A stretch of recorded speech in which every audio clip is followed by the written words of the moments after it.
सागर कलाकार सागर संगम YouTube channel आपण मन स्वागत।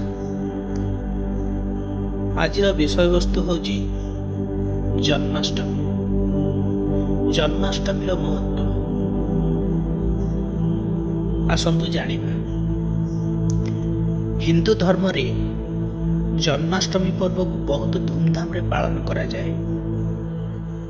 एही दिन को ओडिशा समेत सारा भारत वर्ष रे श्रीकृष्णकर जन्म दिवस रूपे पालन करा जाए। पौराणिक कथा अनुसार श्रीकृष्ण हेउछन्ति भगवान विष्णुकर अष्टम अवतार। भगवान विष्णु धर्मर रक्षा पाई और अधर्मर विनाश पाई धरा अवतरण करथिले।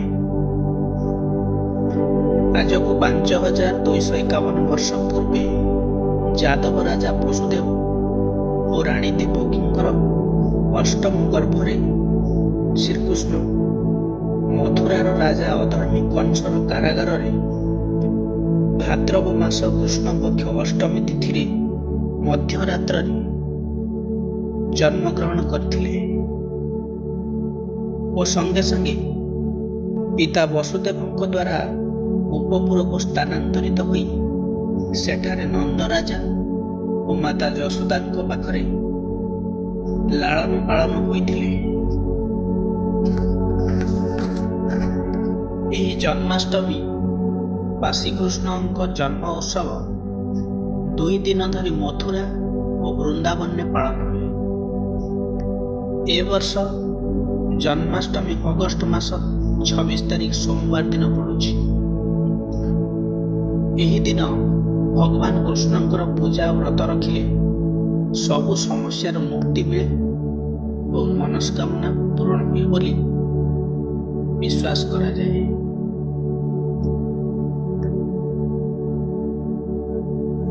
विश्वास करा जाए जे एही शुभ दिन रे आपण माने ज्योतिषिक और वास्तुशास्त्र रे दिया जाइथिबा व्यवस्था ग्रहण करी तार प्रयोग कले आपणଙ୍କ गृहरे सदा सर्वदा हस खुशी आनंद उल्लास भरी उठिब तथा परस्पर मध्य स्नेह प्रेम भाव अतुट रहिब।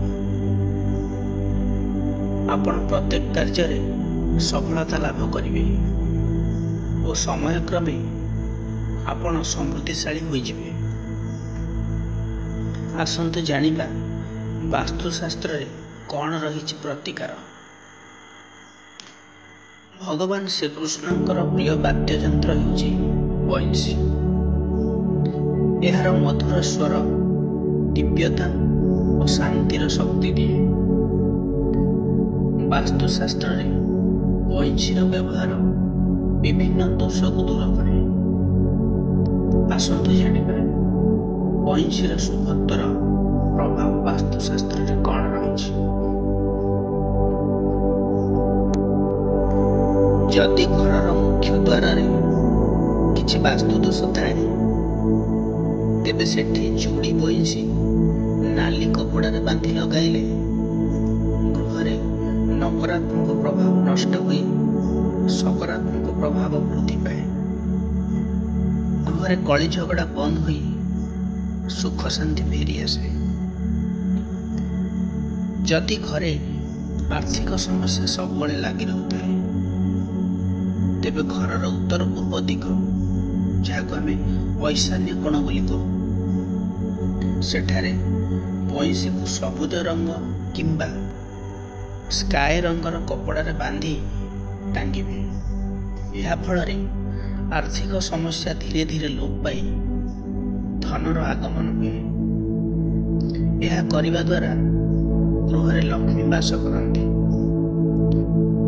जदि पति पत्नी भीतर सर्वदा मनोमालिन्य कली झगड़ा लगी रही तेबे शोइबा घर दक्षिण पश्चिम कोण बंशी रखिले सेमानंकर दाम्पत्य जीवन रे सुधार आसे और परस्पर मध्य प्रेम भाव वृद्धि पाए।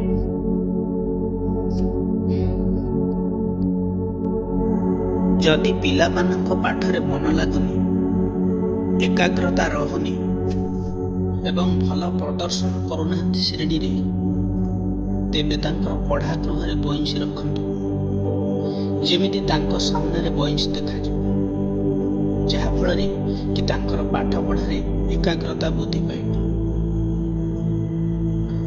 ଆଜିକାଲି ଦୈନନ୍ଦିନ ଜୀବନରେ କାର୍ଯ୍ୟ ବ୍ୟସ୍ତତାରେ ମଣିଷର ମାନସିକ ଅବସ୍ଥା ଅଧିକାଂଶ ସମୟରେ ଠିକ୍ ରହୁନି। ମାନସିକ ଚାପକୁ ଦୂର କରିବା ପାଇଁ ଆପଣ ବଇଁଶୀକୁ ଶୋଇବା ଘରେ କିମ୍ବା ଡ୍ରଇଂ ରୁମ୍ରେ ରଖନ୍ତୁ, ଯେମିତିକି ଆପଣଙ୍କ ନଜରରେ ବଇଁଶୀ ଆସୁଥିବ। ଏହାଦ୍ୱାରା ଧୀରେ ଧୀରେ ବଇଁଶୀର ସକାରାତ୍ମକ ଉର୍ଜା ଆପଣଙ୍କ ମାନସିକ ଚାପ କମ୍ କରିବାରେ ସାହାଯ୍ୟ କରିବ ଓ ଶାନ୍ତି ପ୍ରଦାନ କରିବ।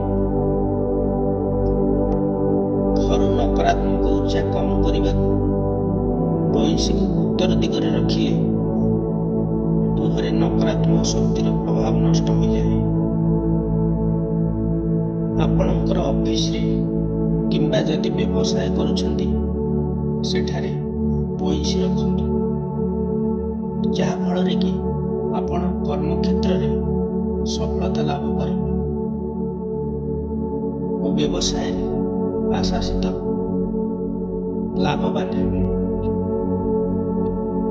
ଯଦି ଘରେ କୌଣସି ବ୍ୟକ୍ତି ସର୍ବଦା ରୋଗାକ୍ରାନ୍ତ ରହୁଥାନ୍ତି କି ଦୀର୍ଘ ସମୟ ଧରି ରୋଗରେ ଶଯ୍ୟାଶାୟୀ ଥାନ୍ତି, ତେବେ ତାଙ୍କର ଶୟନ କକ୍ଷରେ ବଇଁଶୀକୁ ରଖନ୍ତୁ। ଦେଖିବେ ବଇଁଶୀର ସକାରାତ୍ମକ ଉର୍ଜାରେ ଧୀରେ ଧୀରେ ରୋଗୀର ଅବସ୍ଥାର ଉନ୍ନତି ଆସିବ। ଆଜି ତ ଏତିକି ଥିଲା ଟିପ୍ସ ଆପଣମାନଙ୍କ ପାଇଁ। ଆଶା କରୁଛି ଆପଣମାନେ ଏହାର ବ୍ୟବହାର କରି ସୁଫଳ ପାଇବେ। ରହୁଛି। ନମସ୍କାର।